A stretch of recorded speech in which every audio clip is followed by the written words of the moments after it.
It's very common for people to say that you need to squat. However, the squat exercise is more of a movement pattern. It's not an exercise. When people think of squatting and people saying that you need to squat, the first thing that comes into people's head is the barbell back squat. And yes, that's a very good exercise, but there's so many different variations you can do. It's all about what's finding what squat works for you and your body structure. I can hear the demons call when they do what they do. And now I feel like taking off, find a place with a view. The pain is never gonna stop if it's controlling. Now, I'm not going to go on and on talking about, oh, you can use this bar and you can squat to a box. And I'm talking about where you can put a standard barbell to modify the movement to your body structure, how long your torso is, how long your legs are, how long your shins are, things like that, how mobile you are. So there are 4 exercises that I am going to bounce around and talk about. So number 1, squats are the king of exercises. Let's start off with the barbell back squat. And we're going to splinter off into 2 sections. There's going to be a low bar squat and there is going to be a high bar squat. Both of them involve putting the barbell on your back. So squats are important because they build raw strength, athleticism to a certain degree, stability in the lower body, flexibility and mobility to an extent, and even mental toughness when doing high amounts of reps or very heavy weight. So the difference between a low bar and a high bar squat may seem negligible, but if you go really high on your back compared to really low on your back, you'll notice it feels like 2 totally different exercises. The muscles that they are working are going to be the same. They're just going to emphasize different parts of your lower body musculature and technically your upper body musculature as well. So just because the bar is only moving a few inches, those few inches make a big difference. So with the high bar back squat, the bar is going to sit higher up on your traps. So when you get muscular enough, there's going to be a shelf of muscle that's going to be like underneath and right behind your neck. It's the muscles that make you look like a cobra when looking at someone from the front. So this setup naturally will keep you more upright and your knees are going to travel more forward and you're going to put more emphasis on your quadricep muscles and you're probably going to feel it more in your abdominal muscles depending on how strong they are. So long story short, high bar squats are more of a knee dominant motion as opposed to your hips. So on top of that, like I said, the upright posture forces your abs to work a little bit harder to maintain that upright posture. So that's why you will see many Olympic weightlifters prefer to do their back squats with a high bar position because that mimics a clean and jerk when you're catching on the way up. So if you're trying to jump higher, sprint faster, and build powerful quadriceps, a high bar squat is probably going to be for you. The common mistakes I see with a high bar front squat are letting the bar pitch you forward, meaning you need to work on your quadriceps more. Your heels are coming off the ground, which means you need to work on your mobility of your knees, hips, and ankles. And then a loose core, so you need to brace your core tighter. Some of the cues I want you to think of are chest up and your rib cage down. I want you to sit between your hips and not behind them. So don't reach back with your hips, kind of just open and sit straight down. And then drive through the middle of your foot, not your toes. Now let's shift over to a low bar back squat. And it's pretty much just going to be the opposite of everything I just said with a high bar back squat. So you're going to grab the barbell and you're going to move it below your traps or even onto your rear delts. This lower placement makes it harder for you to remain upright, but the good news is you don't want to remain upright.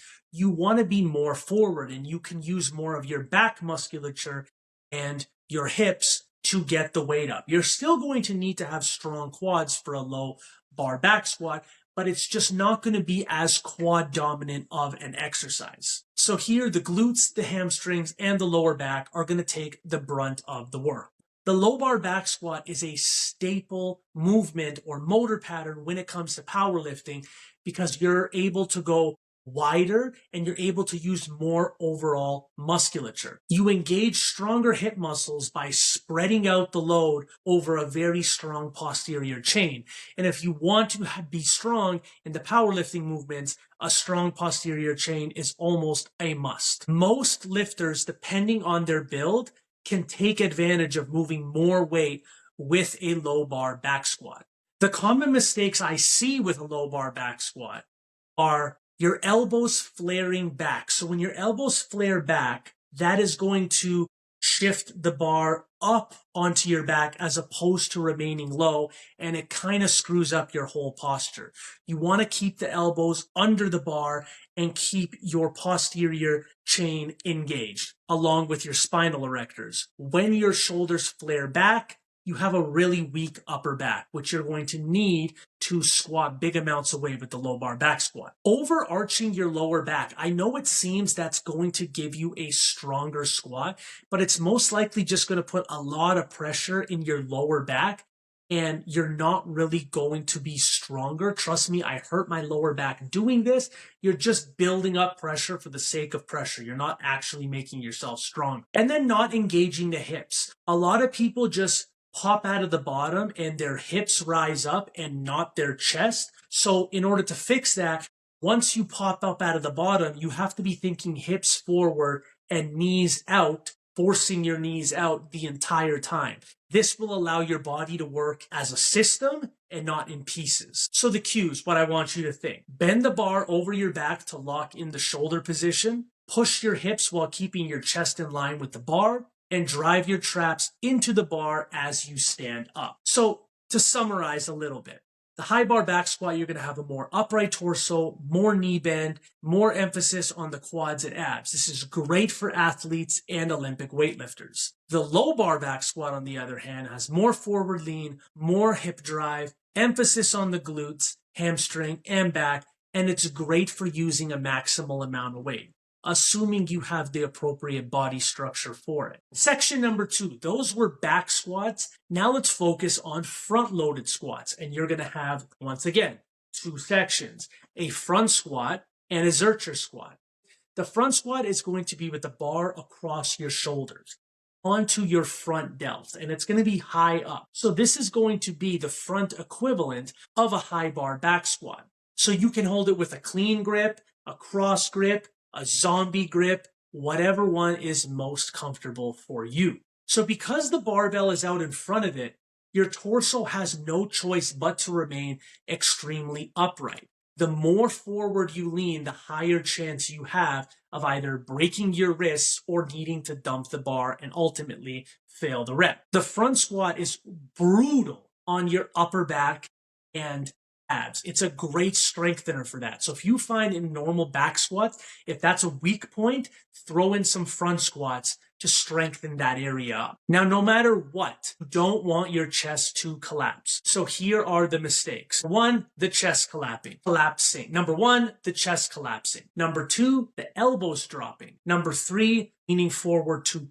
too much. And number 4, your core collapsing. So in order for that not to happen, the cues that I want you to think about are elbows to the ceiling. Brace your abs like you're about to get your shit kicked in and drive through the midfoot and keep your chest tall. Now the Zercher squat, and I like to consider this the low bar variation of a front squat. So Zercher squats are when the bar is held in your elbows, in the crooks of your elbows, and you're holding it up against like your chest or rib cage area, depending on how long your arms are. So this changes the squat in 2 ways. First, it puts the bar lower than a front squat, so you're not going to be as upright. It brings in the glutes and the hips and the lower back more into play. And because the bar is down and away from you, your core works overtime to make sure you don't get folded over. So Zercher squats are incredible for building not just leg and hip strength,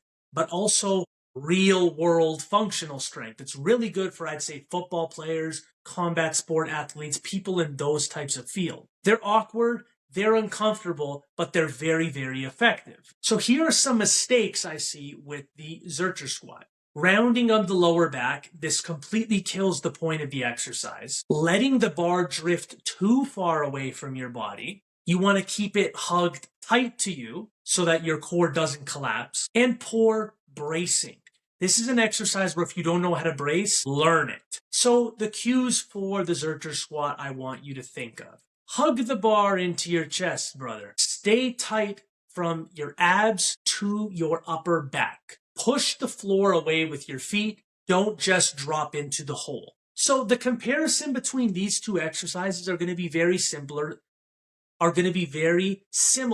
to the first two exercises. The front squat has a higher bar placement, upright torso, and more emphasis on the quads and abs. Zercher squat, it's going to have a lower placement in the forearms.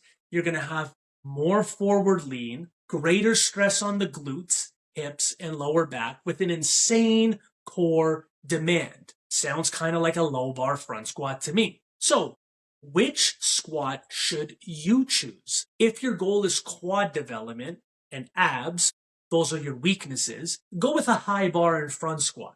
You should know this if you were paying attention. If your goal is maximal strength to move more weight, you can kind of muscle up the weight better with a low bar back squat or a Zercher squat. And remember, you don't have to pick just one.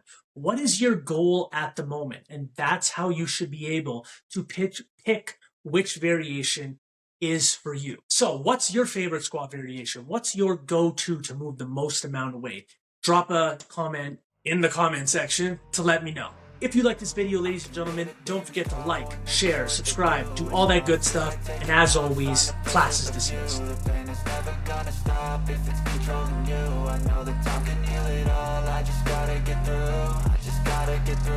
I just gotta get through, cause I feel like taking off.